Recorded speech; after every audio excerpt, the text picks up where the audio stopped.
Nous arrivons à la partie qui concerne les étirements et la récupération active.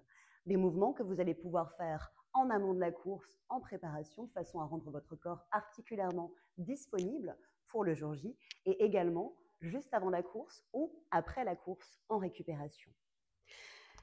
Nous allons venir nous placer en quadrupédie, 4 appuis, les genoux en dessous des hanches ou légèrement plus larges si vous avez besoin de davantage de confort dans cette articulation, les pieds ramenés l'un vers l'autre. Essayez d'avoir les doigts suffisamment écartés pour avoir un bon appui dans le sol et les épaules juste en dessus de la ligne des poignets. Nous allons tout simplement venir arrondir notre dos en ramenant le bassin vers l'avant et en ramenant le menton vers les épaules et la poitrine. Et sur l'expiration, nous allons tout doucement réarticuler dans la direction opposée, ramener de la longueur dans le dos et revenir avec de la longueur dans la région thoracique également. De façon un petit peu plus ample et un petit peu plus fluide. Et évidemment, en utilisant la course des inspires et des expires de façon à favoriser la circulation dans le corps.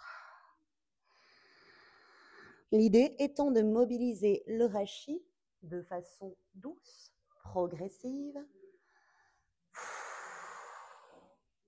Et une fois le dos long restitué, nous allons pouvoir doucement amener le sacrum dans la direction des talons avec un maximum de longueur et toujours un engagement conséquent du centre. Nous allons revenir dos rond vers l'avant jusqu'à ce que les épaules se trouvent dans la ligne des poignets, réarticuler la colonne avec le dos long et le sacrum qui vient chercher dans la direction des talons. À l'inspiration, nous avançons dos rond jusqu'à ce que les épaules se trouvent au-dessus des poignets. À l'expiration, nous réallongeons la colonne, le ventre actif pour ramener encore une fois le sacrum vers les talons. Cela peut se faire de façon un petit peu plus ample et un petit peu plus fluide, donc dans une forme de flow, si vous avez le goût à ce type d'expression du mouvement. Enfin, nous allons pouvoir cette fois-ci venir presser à la diagonale avec les épaules et revenir dans l'axe. À nouveau, dos rond au centre et pousser à la diagonale avec les épaules et revenir dans l'axe.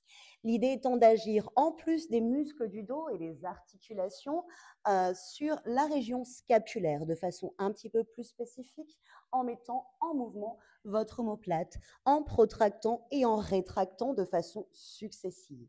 Inspirez dans l'axe, expirez, repoussez à la diagonale. Inspirez dans l'axe, expirez, repoussez à la diagonale.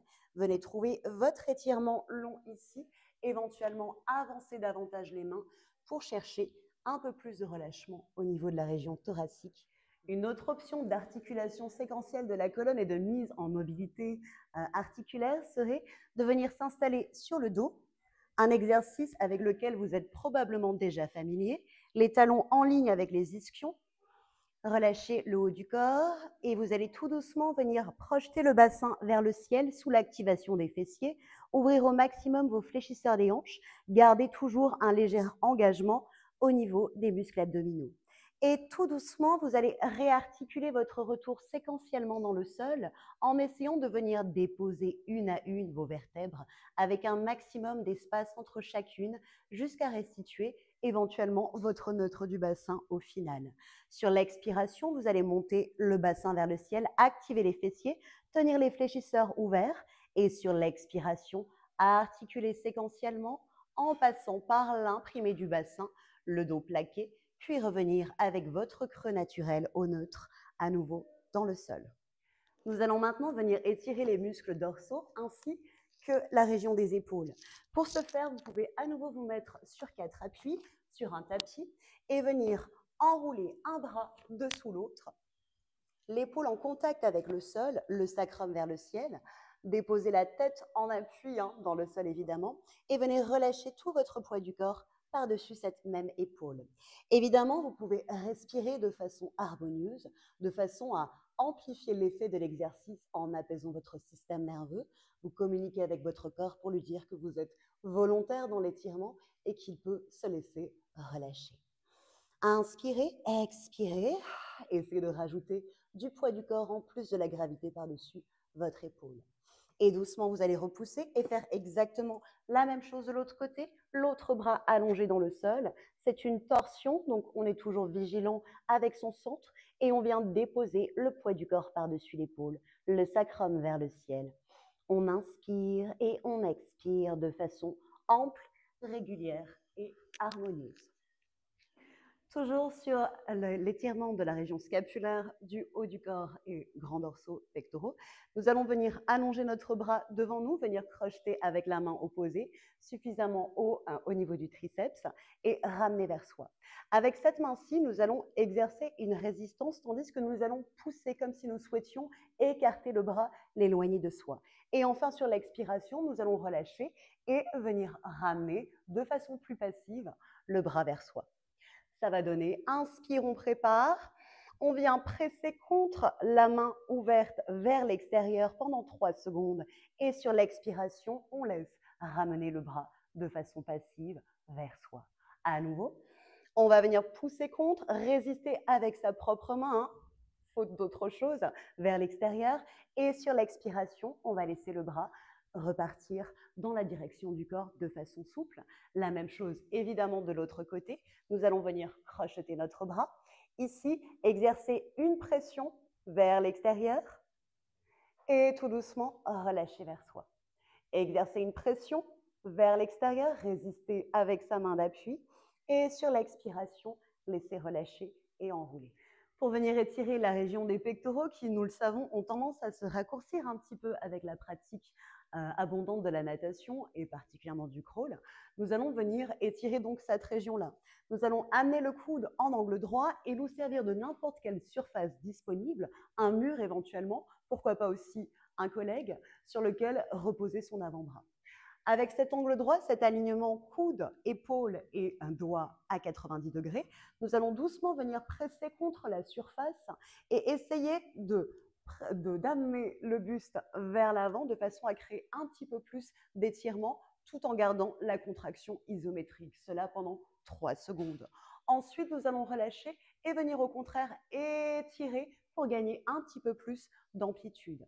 À nouveau, nous allons créer cette résistance avec le support qui sera devant la surface de l'avant-bras et nous allons venir contracter de façon isométrique pendant 3 secondes, générer notre propre résistance interne, ensuite relâcher et laisser accompagner dans l'étirement pour trouver davantage d'amplitude. Pour activer davantage au niveau de la coiffe des rotateurs, vous allez pouvoir travailler avec un levier plus court et le coude en flexion de la façon suivante, les coudes en angle droit, venir chercher en simultané, en parallèle, les 2 mains vers le haut, les 2 mains vers le bas, avec de la stabilité dans le reste du corps bien sûr, ou de façon dissociée en haut et en bas, avec des respirations qui soient actives. On commence à mettre de la chaleur autour de la région de l'épaule. Également ici, on peut venir simuler le paddling de façon régulière et fluide. Également en reverse vers l'extérieur pour ouvrir un petit peu plus dans la région pectorale. Enfin, pour préparer la région cervicale, naturellement, nous allons pouvoir venir faire de légers hochements de tête en cherchant encore une fois la progressivité du mouvement et sa fluidité. On va vraiment venir isoler ici, au niveau du menton, vers le bas et vers le haut, sans chercher trop d'amplitude, et vers l'avant et vers l'arrière, ce que j'appellerais le mouvement Ophélie Winter. Et sur les côtés, parce que si on dit oui, eh bien évidemment, on peut aussi venir dire non. Et côté directement, une épaule, une oreille vers l'épaule et l'autre, de façon alternée, en préservant un maximum d'espace entre ces vertèbres cervicales, bien sûr. Et enfin, des demi-cercles, menton vers la poitrine, oreille vers l'épaule, longueur. Oreille à l'épaule, menton vers la poitrine et on peut changer. Épaule, épaule et centre, en veillant à ne pas aller chercher vers l'arrière de façon à ne pas comprimer les petites vertèbres cervicales derrière. Maintenant, nous allons réveiller au niveau thoracique. Donc, nous allons prendre un appui un petit peu plus large dans le sol de façon à se stabiliser, à activer le centre. Et tout doucement, nous allons venir en torsion, en twist, amener le sternum dans une direction et puis dans l'autre, soit de façon lente et progressive, soit de façon un petit peu plus rapide, éventuellement avec un mouvement de bras si cela vous aide à trouver votre dynamique. De la même façon, nous allons pouvoir venir latéralement sur le côté et l'autre en amenant un coude vers une hanche et de façon alternée l'autre également. Enfin, vous pourrez également venir twister en amenant le coude et l'épaule vers le genou opposé, coude et épaule vers le genou opposé. Évidemment, activez vos abdos pour ce faire puisque c'est votre centre du corps qui va venir répartir l'effort entre le haut et le bas du corps en mouvement. Et pour venir réveiller les hanches, nous allons faire tout simplement de légers petits squats bien progressifs, pied largeur du bassin. Nous allons venir amener les fessiers vers le sol comme si on cherchait à trouver un siège derrière soi.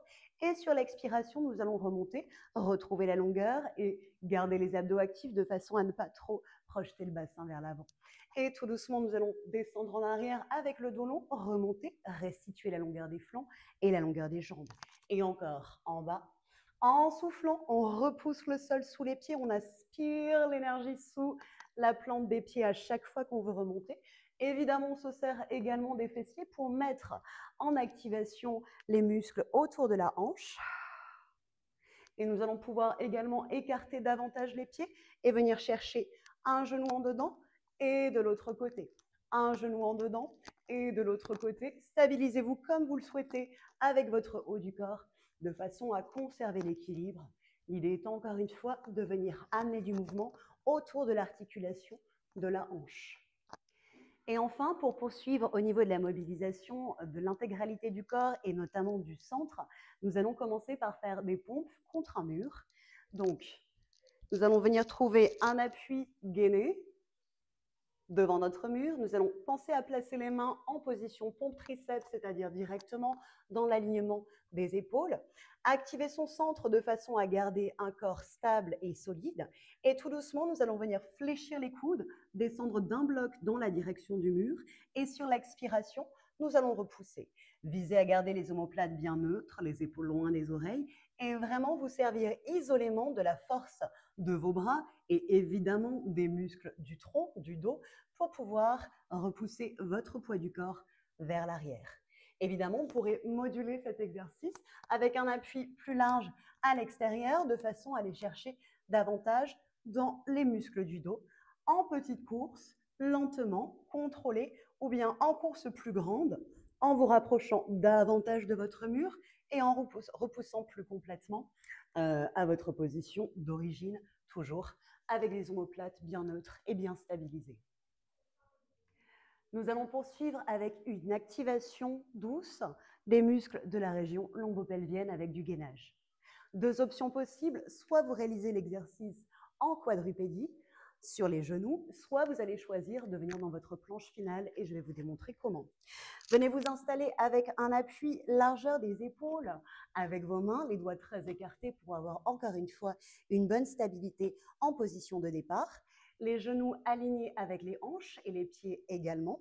Vous allez crocheter vos orteils si vous souhaitez passer dans votre planche finale et sur une expiration, activez vos abdos et venir vous placer dans la planche. N'hésitez pas à rétroverser légèrement le bassin de façon à gagner de l'espace dans la région des vertèbres lombaires et stimuler davantage votre centre du corps. Le regard se place en amont des mains, les omoplates sont en position neutre et vous pouvez respirer ici. Éventuellement, si vous le souhaitez, vous pouvez faire la même chose en conservant l'appui des genoux au sol, mais toujours avec un angle ouvert au niveau des fléchisseurs des hanches et le poids du corps légèrement en avant, de façon à avoir toujours les épaules au-dessus des poignets. 30 secondes de contraction en statique avec beaucoup de respiration.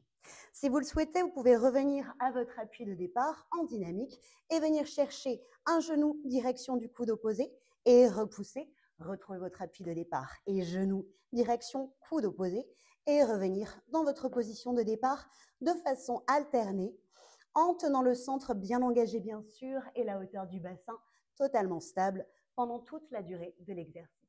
Enfin, nous allons cibler le mollet, qui est le cœur périphérique, de façon à générer de l'activation circulatoire et améliorer le retour veineux avant et après la course. Nous allons tout simplement venir faire une petite séance de jogging sur place en veillant à déposer correctement le talon dans le sol à chaque fois, Activez bien sûr votre centre et vos muscles pelviens. Et on peut élever les genoux tout doucement, progressivement, un petit peu plus haut, en respectant toujours son alignement et sa stabilité. Également, nous pouvons venir faire de petits sauts à l'extérieur et revenir. Et rajouter éventuellement les bras si vous le souhaitez. Et relâchez. Pour pouvoir nager de façon efficace, il est évident que le rythme cardiaque et la respiration ont un rôle déterminant. Pour cela, il est important de réussir à atteindre un état de calme, un état d'harmonie intérieure pour lequel la visualisation va être vraiment une aide précieuse. Donc, lors de vos entraînements, adoptez le retour au calme par la visualisation. Essayez de fermer vos yeux, trouver une position confortable, assise, allongée ou même debout. Essayez de faire abstraction de l'environnement extérieur et pendant quelques instants, visualisez simplement votre course. Visualisez-vous en train de nager, solide, fort, prêt, disponible physiquement dans votre corps, dans votre force, dans votre système articulaire. Essayez de sentir le flot de vos respirations qui est harmonieux, fluide, continu, sans aucun effort. Essayez de sentir cette disponibilité de tous vos systèmes, y compris physiologiques, prêts à vous rendre efficace sur cette activité. Observez le déroulé de la course, observez peut-être les sensations qui vous parviennent, le contact de l'eau, le flot des respirations qui vous traversent, l'adrénaline qui commence à venir. Essayez de savourer ces espaces d'expérience avec positivité, sérénité, calme intérieur.